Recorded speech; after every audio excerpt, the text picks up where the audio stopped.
Il y a des langues des hommes et il y a les langues des anges. Et les deux catégories de types de parler à langue se retrouvent dans des classements. Les Marc 16 et les langues de 1 Corinthiens 12. C'est comme ici la Bible dit qu'il y a la première langue. Et vous allez comprendre d'abord la première des choses. Il y a la différence entre la prière à langue et le parler à langue. La Bible n'a pas dit de prière à langue. La Bible parlait de parler à langue. On n'est pas de la terre. L'Église, j'ai toujours dit, c'est une nation qui est dans une nation. Écoute, la RDC est envahie par une nation qui s'appelle Ecclesia.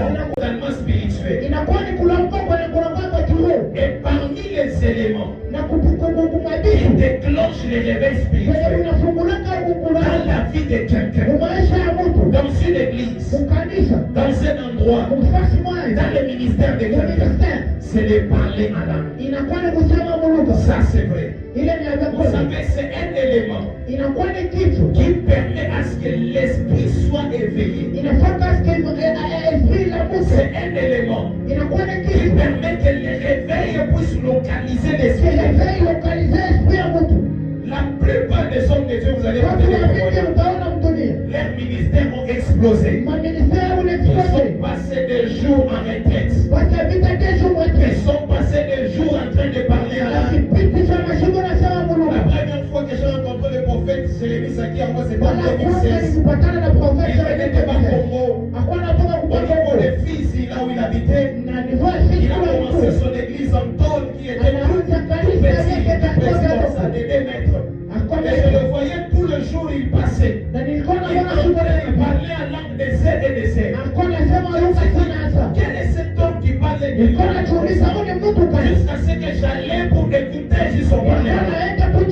Et quand j'allais comme ça, j'entrais dans des prières avec lui. Et quand tu entres en prière avec lui, tu peux passer 4 heures du temps seulement dans les parler. Parler en langue, c'est l'élément qui permet que l'esprit de quelqu'un ne puisse pas s'endormir spirituel. Il y a des gens, vous savez, lorsque le diable fait étouffer ta grâce, fait te déstabiliser spirituellement, il va commencer par l'étouffer. Ce qui fait ta force spirituelle, ce qui fait ta force spirituelle, c'est la vie de prière. En dehors de la vie de prière, il y a de parler à l'âme. Ce qui fait ta force spirituelle. Voilà pourquoi la Bible dit que la réalité dans l'homme, c'est l'esprit. Et parler à l'âme, c'est un élément de l'esprit qui permet que le Dieu puisse agir à travers de vous. Vous savez, le parler à l'âme, c'est l'un des dons. Nous avons 9 dons du Saint-Esprit selon les Corinthiens. Et le don, ce sont des capacités surnaturelles et spirituelles que le Saint-Esprit donne à quelqu'un, que le Saint-Esprit donne à ses enfants pour édifier, bâtir, construire le corps du Christ. Pour que le corps du Christ puisse fonctionner, on a besoin que toi tu sois dans un éveil. On a besoin de ministères et de dons. Et vous allez vous rendre compte que le parler à langue, c'est un don. Amen. Est-ce que nous sommes ensemble? Je vais lentement pour que tu me comprennes et puis nous allons. Dans les livres que nous avons lus dans les livres de Marc, il y a Marc 16 et 1 Corinthiens. On est en train de nous parler le parler en langue, on a toujours dit, c'est parmi le plus grand miracle du Nouveau Testament. Et le parler en langue était descendu avec le Saint-Esprit. Mais nous avons 2 catégories de parler en langue. Il y a le parler en langue que nous avons lu dans Marc 16. Et il y a le parler en langue que nous avons lu dans 1 Corinthiens 12. Dans les deux catégories de parler en langue qui sont classifiées. il y a des langues des hommes et il y a les langues des anges. Et les deux catégories de types de parler à langue, c'est les tout dans des classements. Les langues de Marc 16 et les langues de 1 Corinthiens 12. Les langues de Marc 16, c'est une langue d'appartenance. La Bible dit que voici les miracles qui accompagneront ceux qui auront cru à mon nom. Ils parleront de nouvelles langues. Là, ce n'est pas le problème d'avoir le don des langues. C'est la veut dire que tout celui qui est un croyant au nom de Jésus-Christ, cette personne, il a le droit de parler en langue.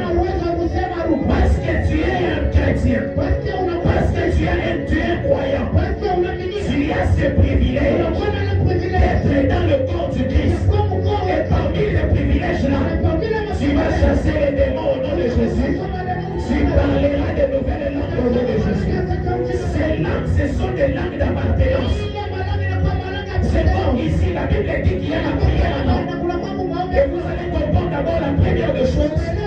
Il y a la différence entre la prière en langue et le parler en langue. La Bible n'a pas dit de prier en langue. La Bible parle de parler en langue. Donc cela veut dire que c'est une langue qui appartient à une royaume. Et ici chez nous, on a le Swahili, les Kikongo, les Lingala, les Chiluba, qui sont des langues nationales. Lorsque quelqu'un vient de devenir croyant, cette personne-là, il ne peut parler ou prier en Kikongo. Il peut parler ou prier en Swahili. Il peut parler ou prier en Lingala. Il peut parler ou prier en français. Mais au-delà de cela, ton Pierre, il est écrit. Nous sommes une nation sainte. Nous sommes sur la terre, mais on n'est pas de la terre. L'Église, j'ai toujours dit, c'est une nation qui est dans une nation. Écoute, la RDC est envahie par une nation qui s'appelle Ecclesia. Là où il y a toi et moi, au-delà de notre nation. Je suis angéliste. Écoute, je fais la faculté de droit. Parmi les choses qui symbolisent la nation, qui représente la nation, il y a la langue, il y a la monnaie, il y a les armoiries. Ce sont des choses qui représentent une nation.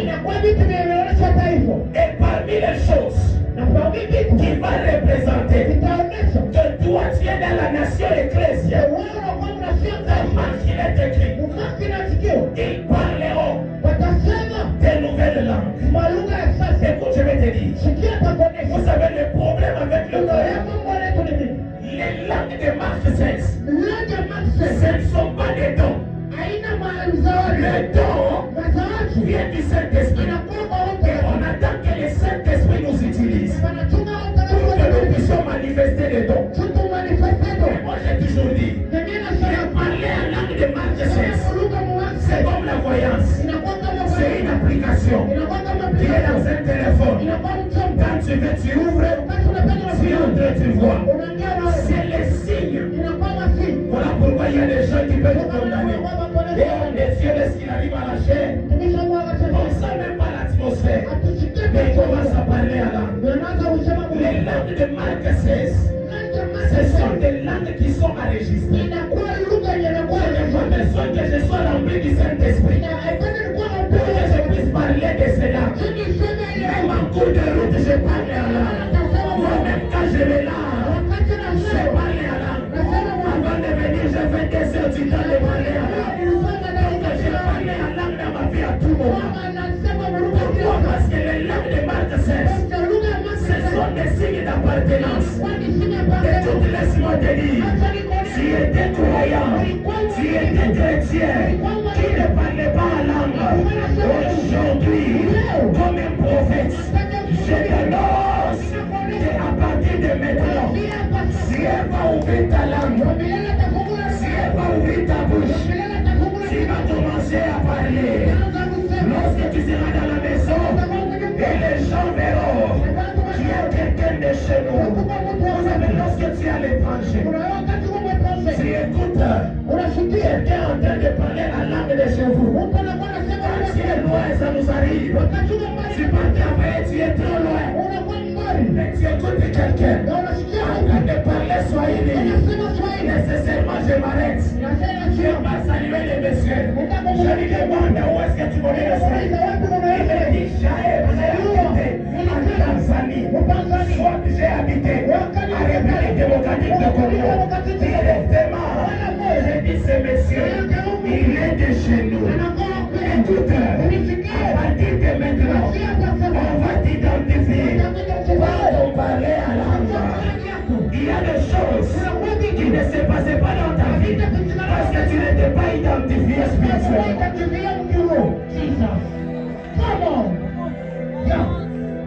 Tu n'étais pas